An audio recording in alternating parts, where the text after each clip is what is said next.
আসসালামু আলাইকুম প্রিয় ফেসবুক বন্ধুরা, আমি এর আগেও আপনাদেরকে দেখিয়েছিলাম। এটি আমার আব্বার নামে নামকরণ এই ব্রিজটার। এটি আবুল ব্রিজ, অত্যন্ত জনপ্রিয় একটি জায়গা।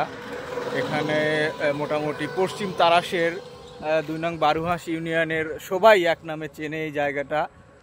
আমার আব্বার নামে নামকরণ করা হয়েছে এই ব্রিজটার। মানুষ ভালোবেসে আমার আব্বাকে এখানে আবুল ব্রিজ নামকরণ করা হয়েছে। সবাই খুব পছন্দ করে, আমার আব্বাকে অনেক ভালোবেসে এই নামটা দিয়েছিল। এখন আমার আব্বা জীবিত নেই।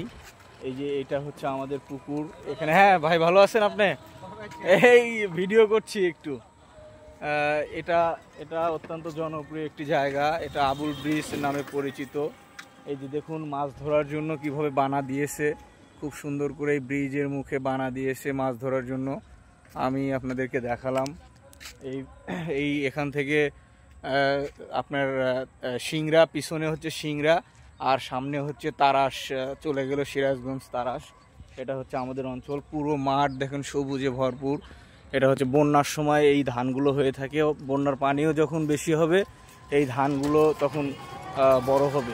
এই যে আমার নিজ হাতে লাগানো সজিনা গাছ, এই যে 2টা গাছ, অনেক গাছ লাগিয়েছিলাম কিন্তু প্রচুর পরিমাণে গরু থাকে, এই জন্য মাত্র 2টা গাছ এখানে হয়েছে। এই যে দেখুন, আমি আপনাদেরকে দেখানোর চেষ্টা করতেছি। অনেকগুলো গাছ লাগিয়েছিলাম, এই পাশ দিয়ে অনেকগুলো গাছ লাগিয়েছিলাম। আমাদের এই সিরাজগঞ্জ অঞ্চলে প্রচুর পরিমাণে যখন মেঘ গর্জন করে, প্রচুর পরিমাণে মেঘ এবং বিদ্যুৎ চমক দেয়, এই জন্য এই অঞ্চলটা মানে বিদ্যুৎ চমক অনেক মানুষ মারা গেছে, যার কারণে সরকার উদ্যোগ নিয়েছিল তৎকালীন যে তাল বীজ বপন করার জন্য। এই যে দেখুন, তাল বীজ বপন করছে, প্রায় পুরো রাস্তাটা জুড়ে তাল বীজ, এপাশে ওপাশে তাল বীজ বপন করছে। এটা অত্যন্ত সুন্দর একটি উদ্যোগ নিয়েছে। তাল, আপনারা জানেন যে বড় ধরনের বিদ্যুৎ যখন চমক দেয় তখন এই তাল গাছের উপরে এই বিদ্যুৎটা পড়ার সম্ভাবনা বেশি থাকে। অত্যন্ত দুঃখ ও কষ্টের সঙ্গে আমরা বলতে চাচ্ছি যে এখানে আমার আব্বা একটা টিউবওয়েল গেড়েছিল মানুষকে পানি খাওয়ার জন্য। এখানে দূর দূরান্ত কৃষকরা এখানে পানি খেত, কিন্তু দুর্ভাগ্যক্রমে এই টিউবওয়েলটা চোর উত্তোলন করে নিয়ে গেছে। পুরো টিউবওয়েলটা এই স্থানটাতেই টিউবওয়েলটা ছিল। তো আমরা এই পানি চলে যাওয়ার পরপরই আমরা আবার 3 ভাই মিলে উদ্যোগ নিয়েছি যে এখানে একটি সুন্দর টিউবওয়েল স্থাপন করব, যাতে এই অঞ্চলের বা এই মানে মাঠের যারা কৃষক আছে তারা কাম শেষ করে এখানে এসে একটু বাতাসে ঠান্ডা বাতাস খায় এবং ঠান্ডা পানি যাতে খাওয়ার ব্যবস্থা হয়, সেই উদ্যোগ আমরা নিয়েছি। আমার আব্বার মরহুম মোহাম্মদ আবুল হোসেনের আত্মার শান্তি কামনার অর্থে আমরা এই সিদ্ধান্ত নিয়েছি পারিবারিকভাবে যে আমরা এখানে একটি টিউবওয়েল স্থাপন করে দেবো, আবার পূর্বের ন্যায়, যাতে মানুষ মনে রাখে হ্যাঁ যে মৃত আলহাজ আবুল হোসেন এখানে একটি টিউবওয়েল স্থাপন করেছিল। আমরা অতি দ্রুতই ইনশাআল্লাহ আমরা সিদ্ধান্ত নিচ্ছি যে আমরা এই টিউবওয়েলটা এখানে স্থাপন করব এবং টিউবওয়েলটা স্থাপন করলে আমরা মানুষ এই সুফল ভোগ করবে।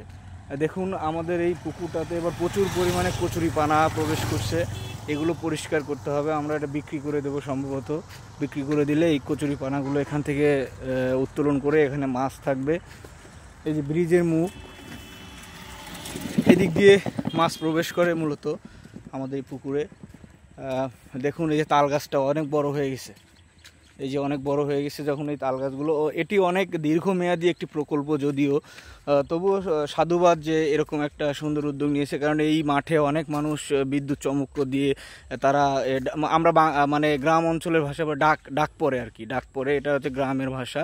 তো আমরা দেখেছি যে ডাক পড়ে অনেক মানুষ মারা গেছে। তো তারই ধারাবাহিকতায় উদ্যোগ নিয়েছিল তৎকালীন সরকার যে তাল বীজ বপন করবে। দেখুন, এই দিক দিয়ে অনেকগুলো তাল গাছ হয়ে গেছে।